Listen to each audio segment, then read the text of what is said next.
Students, आज का हमारा टॉपिक है वर्कमैन कॉम्पेंसेशन रिजर्व। इस टॉपिक को शुरू करने से पहले आपको पता होना चाहिए कि वर्कमैन कॉम्पेंसेशन रिजर्व क्रिएट क्यों करा जाता है। जब भी कोई बिजनेस प्रॉफिट अर्न करता है तो उसमें से वो कुछ रिजर्व फ्यूचर के लिए सेव करके रखता है। जब भी उसको कोई भी प्रॉब्लम आएगी तो वो उन रिजर्व को यूज करके उन अनफोर्सिनेबल सर्कमस्टांसिस को फेस कर सकता है। उनमें से एक सर्कमस्टांसिस है वर्कमैन से रिलेटेड, क्योंकि इसके नाम से पता लगता है वर्कमैन कॉम्पेंसेशन। वर्कर को जो कॉम्पेंसेशन दिया जाता है उसके लिए रिजर्व क्रिएट करे जाते हैं। जब बिजनेस में वर्कर्स काम कर रहे हैं तो कई बार काम करते करते उनके साथ कोई भी ट्रेजेडी हो सकती है। उस ट्रेजेडी में उनको कॉम्पेंसेशन एम्प्लॉयर को पे करना पड़ता है। अब कई बार ये कॉम्पेंसेशन, लेकिन अगर किसी टाइम पे उसके पास पैसा नहीं हुआ और कोई ट्रेजेडी बिजनेस में हो गई, उस केस में उसको वर्कर्स को कुछ पेमेंट करनी पड़ गई, तो पैसा कहां से आएगा?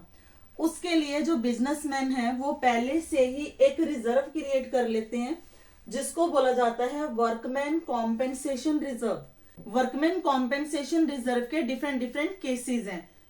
तो स्टूडेंट्स, वर्कमैन कॉम्पेंसेशन रिजर्व के अगेंस्ट हम शुरू करने जा रहे हैं क्वेश्चंस। तो इसका प्रैक्टिकल आप कैसे करोगे? आपको बैलेंस शीट गिवन होगी।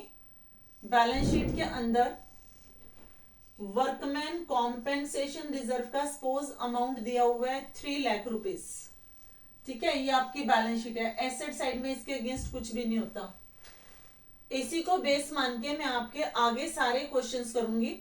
देखिए, फर्स्ट केस है हमारा no claim on account of workman compensation. तो यहां पे ये जो हमारा वर्कमैन कॉम्पेंसेशन रिजर्व है ये सारा का सारा ओल्ड पार्टनर्स में डिवाइड होगा। तो एंट्री आएगी workman compensation reserve account debit to old partners capital account. अगर यहाँ पे कैपिटल फ्लैक्चुएटिंग है तो कैपिटल अकाउंट लिखोगे, अगर कैपिटल फिक्स्ड है तो इंस्टेड ऑफ कैपिटल अकाउंट आप क्या लिखोगे? Current account. तो ये 3 लाख का अमाउंट यहाँ पे आ जाएगा वर्कमैन कॉम्पेंसेशन रिजर्व का, और ओल्ड पार्टनर्स में ये ओल्ड रेशियो में डिवाइड होगा। तो ये आपका वर्कमैन कॉम्पेंसेशन रिजर्व डिस्ट्रीब्यूट हो गया ओल्ड पार्टनर्स को। इसको हम पार्टनर्स कैपिटल अकाउंट में कैसे दिखाएंगे? यहां पे क्रेडिट साइड में बाय वर्कमैन कॉम्पेंसेशन रिजर्व जितने भी ओल्ड पार्टनर्स होंगे, सपोज यहां पे मैं लेके चल रही हूं 3 पार्टनर्स हैं ए बी सी, उनकी ओल्ड रेशियो में यहां पे डिस्ट्रीब्यूट हो जाएगा। बैलेंस शीट में जो न्यू बैलेंस शीट है न्यू फॉर्म की एडमिशन के बाद यहां पे वर्कमैन कॉम्पेंसेशन रिजर्व का अमाउंट नहीं दिखाया जाएगा क्योंकि ये ऑलरेडी डिस्ट्रीब्यूट हो चुका है, इसका कोई रोल नहीं है। अब हमने जैसे वर्कमैन कॉम्पेंसेशन रिजर्व की एग्जांपल ली है 3 लाख, इसी को लेके हम क्या कर रहे हैं? सम सॉल्व कर रहे हैं। तो देखिए इसको कैसे सॉल्व करना है। तो यहाँ पे हमारी फर्स्ट एंट्री है workman compensation reserve account debit 3 lakh. मैं यहाँ पे एग्जांपल ले रही हूँ, ए और बी 2 पार्टनर्स हैं, उनकी रेशियो है 3:2। सी एडमिट हो गया 1/6 शेयर के लिए। तो क्या ये वर्कमैन कॉम्पेंसेशन रिजर्व सी को भी देना है? बिल्कुल भी नहीं। क्यों? क्योंकि ये जो है प्रॉफिट का पार्ट है, प्रॉफिट में से रिजर्व क्रिएट करे गए हैं, और ये जो प्रॉफिट था ए और बी का था, तो रिजर्व पे राइट भी ए और बी का होगा, ना कि सी का।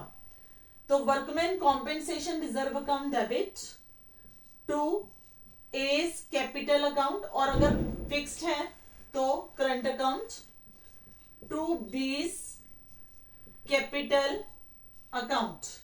जैसा कि मैंने आपको बताया ये ओल्ड रेशियो में जाएगा, तो 3 लाख इंटू 3/5 और 3 लाख इंटू 2/5, 1,80,000 और 1,20,000।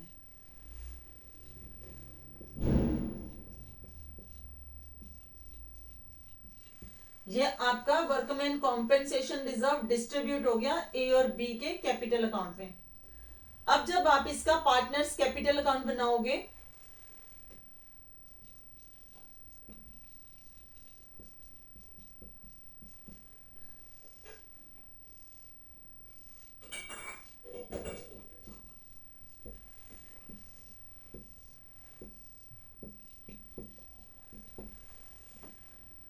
बाय वर्कमैन कॉम्पेंसेशन रिजर्व, ये इस एंट्री से ट्रांसफर होगा। ए के अकाउंट में 1,80,000 और बी के अकाउंट में 1,20,000। सी को वर्कमैन कॉम्पेंसेशन रिजर्व में कुछ भी नहीं मिलेगा। और जब आप बनाओगे बैलेंस शीट न्यू फॉर्म की, न्यू बैलेंस शीट सी की एडमिशन के बाद,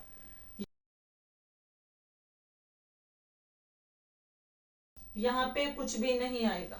स्टूडेंट सेम केस अगर रिटायरमेंट के केस में हो तो यहाँ पे सपोज हम एग्जांपल ले रहे हैं, ए बी और सी पार्टनर्स हैं, उनकी रेशो है 3:2:1। तो ये हमारी एंट्री कैसे आएगी? Workman compensation reserve account debit, जैसा कि मैंने आपको बताया टू ओल्ड पार्टनर्स। अब ओल्ड पार्टनर्स कौन है? ए बी सी तीनों ही ओल्ड हैं। हम अजम्पशन ले रहे हैं बी रिटायर हो रहा है, तो ये बी के जाने पे रिजर्व को डिस्ट्रीब्यूट करा जा रहा है। तो 3 लाख रुपीज डिवाइड होंगे to A's capital, to B's capital, to C's capital. तो यहां पे हमारा अमाउंट आ जाएगा 1,50,000, 1 लाख बी का और 50,000 सी का। ये आपका वर्कमैन कॉम्पेंसेशन रिजर्व 3 पार्ट्स में डिवाइड हो गया। जब आप पार्टनर्स कैपिटल अकाउंट बनाओगे तो यहां पे ए बी और सी तीनों पार्टनर्स के अकाउंट है। By workman compensation reserve 1,50,000, 1 lakh और 50,000। न्यू बैलेंस शीट के अंदर क्लेम फॉर वर्कमैन कॉम्पेंसेशन यहां पे नहीं दिखाया जाएगा, क्योंकि यहां पे कुछ भी क्लेम अराइज नहीं हुआ। तो एडमिशन और रिटायरमेंट के केस का ट्रीटमेंट आपको क्लियर हो गया होगा। चलिए अब शुरू करते हैं केस नंबर 2।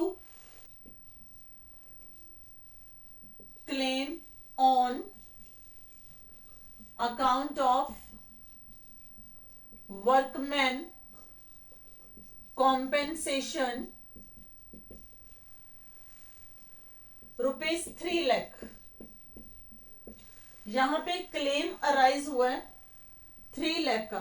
हमारे पास रिजर्व कितने थे? 3 लाख के। तो अब हमारी एंट्री क्या बनेगी? Workman compensation reserve account debit to claim for workman compensation.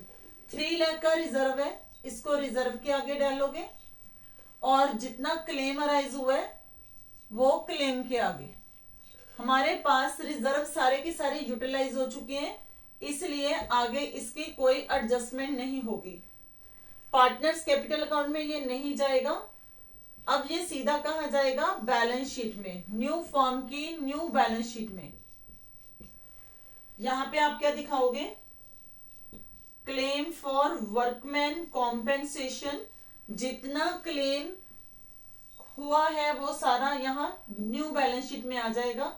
ये तब तक न्यू बैलेंस शीट में दिखाया जाएगा जब तक ये पे नहीं हो जाता।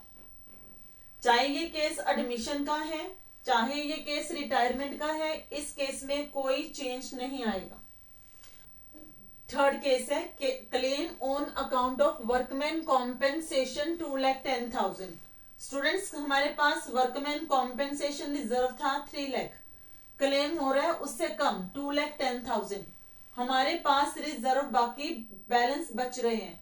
तो अब इस केस में हम इनको एडजस्ट कैसे करेंगे? देखिए, workman compensation reserve account debit 3 lakh to claim for workman compensation 2,10,000। अब हमारे पास 90,000 के रिजर्व्स बच गए। ये रिजर्व हम अगर एडमिशन का केस है चाहे रिटायरमेंट का केस है, ओल्ड पार्टनर्स को ओल्ड रेशियो में डिस्ट्रीब्यूट करेंगे। एडमिशन के केस में हमारे ओल्ड पार्टनर्स कौन से हैं, ए और बी। तो क्या आ जाएगा, to A's capital account to B's capital account. तो 3 लाख में से आपका 2,10,000 का क्लेम अराइज हो गया। बैलेंस बचा आपका रिजर्व 90,000। ये 90,000 आपने 3:2 में डिस्ट्रीब्यूट करना है। कैसे करोगे, 90,000 इंटू 3/5, 90,000 इंटू 2/5, ये आपका अमाउंट आएगा 54,000 और 36,000। तो यहां पे आप लिखोगे 54,000 और बी का 36,000। तो ये आपके वर्कमैन कॉम्पेंसेशन रिजर्व का एडजस्टमेंट हो गया। अब जब आप इसका पार्टनर्स कैपिटल अकाउंट बनाओगे, पार्टनर्स कैपिटल अकाउंट, इसमें आप डालोगे ए बी और सी बाय वर्कमैन कॉम्पेंसेशन रिजर्व। जब ये आप वर्कमैन कॉम्पेंसेशन रिजर्व को डाल रहे हो तो इसमें सी को कुछ भी नहीं मिलेगा, क्योंकि ये सारा का सारा रिजर्व पुराना पड़ा हुआ है और ये ए और बी को डिस्ट्रीब्यूट होगा। जब आप न्यू बैलेंस शीट बनाओगे फर्म की सी के आने पे, उस केस में लायबिलिटी साइड में आप दिखाओगे क्लेम फॉर वर्कमैन कॉम्पेंसेशन, जितना हमारा क्लेम अराइज हुआ है 2,10,000। ये आपका एडमिशन का केस कंप्लीट हो गया। इसी क्वेश्चन को अब हम करेंगे रिटायरमेंट के केस के साथ। जैसा कि हमने क्वेश्चन पहले से ही सेट करा हुआ है, इसी को हम कॉन्टिन्यूटी में ले रहे हैं। रिटायरमेंट में ये एंट्री होगी workman compensation reserve account debit 3 lakh to claim for workman compensation 2,10,000। देखिए अब भी हमारे पास सेम अमाउंट बच के आएगा। 3 लाख के रिजर्व थे, 2,10,000 का क्लेम आया और 90,000 रिजर्व हमारे पास पेंडिंग बच गए हैं। लेकिन रिटायरमेंट में हम किसको डालेंगे, जितने ओल्ड पार्टनर्स हैं वो हैं ए बी और सी। एडमिशन में हमने बांटा था इसको ए और बी में, सी को कुछ नहीं मिला था क्योंकि वो न्यू पार्टनर था। यहाँ सी जो है वो ओल्ड पार्टनर है। तो 90,000 इंटू 3/6, 90,000 इंटू 2/6, 90,000 इंटू 1/6। तो ये आपके अमाउंट हो गए 45,000, 30,000 और 15,000। To A's capital 45,000, to B's capital 30,000, to C's capital 15,000। अब जब आप पार्टनर्स कैपिटल अकाउंट बनाओगे, पार्टनर्स कैपिटल अकाउंट, ये डिस्ट्रीब्यूट होगा ए बी और सी में by workman compensation reserve 45,000, 30,000 and 15,000।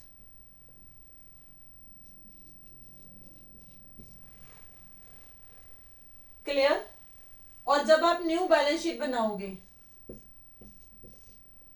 इसमें claim for workman compensation 2,10,000 liability side में आपको दिखाना है। तो ये आपका रिटायरमेंट का केस भी हो गया। चलिए अब करते हैं लास्ट केस इसका, case for claim on account of workman compensation 4,50,000। हमारे पास रिजर्व थे 3 लाख के और क्लेम अराइज हुआ हमारा 4,50,000 का, means more than the reserve of liability arise हो गई है। अब कैसे करोगे, workman compensation reserve account debit 3 lakh, अब हमारे पास लायबिलिटी एक्सेस है 1,50,000 की, इसको हम किसको ट्रांसफर करेंगे, रीवैल्यूएशन अकाउंट में। ये हमारा लॉस है, तो लॉस हमें हो रहा है यहाँ पे 1,50,000 का। To claim for workman compensation 4,50,000। अब जो ये रिवैल्यूएशन है ये हमारा लॉस है, और ये लॉस अब पार्टनर्स में डिवाइड हो जाएगा। तो एंट्री बनेगी, अगर एडमिशन है तो ओल्ड पार्टनर्स ए बी, अगर रिटायरमेंट है तो old partners A B C. तो ये मेरी कॉमन एंट्री है, यहां पे मैं दोनों तरफ से दिखाऊंगी आपको। ये आएगा आपका A's capital account debit, B's capital account debit to revaluation account. तो यहाँ पे 1,50,000 का जो लॉस था, 1,50,000 इंटू 3/5, ये आपका अमाउंट आ जाएगा 90,000। 1,50,000 इंटू 2/5 60,000। तो ये आपके लॉसेस डिस्ट्रीब्यूट हो गए एडमिशन के केस में। और रिटायरमेंट के केस में A's capital account debit, B's capital account debit, C's capital account debit to revaluation account. तो 1,50,000 को आप डिवाइड करोगे अब 3:2:1 में, तो आपका अमाउंट आ जाएगा 75,000, 50,000 एंड 25,000। तो ये आपके लॉसेस एडमिशन के अकॉर्डिंगली और ये रिटायरमेंट के अकॉर्डिंगली डिस्ट्रीब्यूट हो गए। अब जब इसको आपने ट्रांसफर करना है अकाउंट्स में, पहले आपका ये जाएगा रिवैल्यूएशन अकाउंट में, फिर रिवैल्यूएशन अकाउंट के थ्रू जाएगा पार्टनर्स कैपिटल अकाउंट में, फिर उसके बाद ये जाएंगे बैलेंस शीट में। तो पहले एडमिशन के अकॉर्डिंगली, फिर रिटायरमेंट के अकॉर्डिंगली। रिवैल्यूएशन अकाउंट ये एडमिशन और रिटायरमेंट दोनों में सेम वे से होगा। तो सबसे पहले हमारे पास क्या आएगा, to claim for workman compensation. 4,50,000 claim arise हुआ है 3 लाख के अगेंस्ट, तो 1,50,000 हमारा क्या हो गया, इसका लॉस। तो to claim for workman compensation, इस लॉस को आप ट्रांसफर करोगे, loss transfer to capital accounts A and B, और ये आपका अमाउंट जाएगा ओल्ड रेशियो में, और अमाउंट आपका बन के आ रहा है 90,000 और 60,000, और ये आपका रिवैल्यूएशन अकाउंट कंप्लीट हो गया। अब हमें बनाने हैं partners capital account. Partners capital account as per admission A B और सी। सी को कुछ नहीं मिलेगा, तो यहां पे क्या आना है, टू रिवैल्यूएशन, ए के अकाउंट में 90,000, बी के अकाउंट में 60,000, ऐसे आप एडमिशन में दिखाओगे।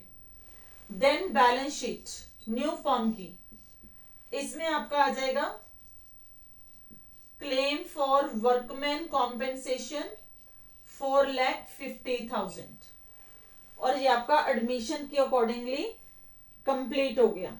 जब हम करेंगे रिटायरमेंट के अकॉर्डिंगली, तो लेकिन रिटायरमेंट के केस में ये डिवाइड होगा ए बी और सी में। तो कौन सी रेशियो में डिवाइड होगा, 3:2:1 में।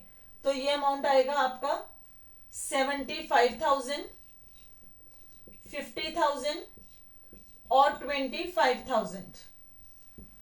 ये 1,50,000 हमने यहाँ पे इसको डिवाइड कर दिया लॉस को। अब ये लॉस ट्रांसफर हो जाएगा पार्टनर्स कैपिटल अकाउंट में टू रिवैल्यूएशन अकाउंट 75,000, 50,000 एंड 25,000। जब आप बनाओगे बैलेंस शीट न्यू फॉर्म की, उस केस में क्लेम फॉर वर्कमैन कॉम्पेंसेशन 4,50,000। बच्चे आपने देखा सिर्फ फर्क कहां पे जा रहा है, जब हम इस लॉस को डिस्ट्रीब्यूट कर रहे हैं पार्टनर्स कैपिटल अकाउंट में, लेकिन बैलेंस शीट में सेम है, राइट। यहाँ पे क्लेम सेम है, लेकिन लॉस डिवाइड करते वक्त हमने रिटायरमेंट में ओल्ड पार्टनर्स में करना है, जिसमें रिटायरिंग पार्टनर इंक्लूड है। एडमिशन में भी ओल्ड पार्टनर में करना है, और इसमें न्यू पार्टनर को कंसीडर नहीं करेंगे। बाकी सारा सिचुएशन सेम है। तो आई होप इसके साथ आप सबको वर्कमैन कॉम्पेंसेशन रिजर्व को एडजस्ट कैसे करना है बड़े अच्छे से समझ आ गया होगा।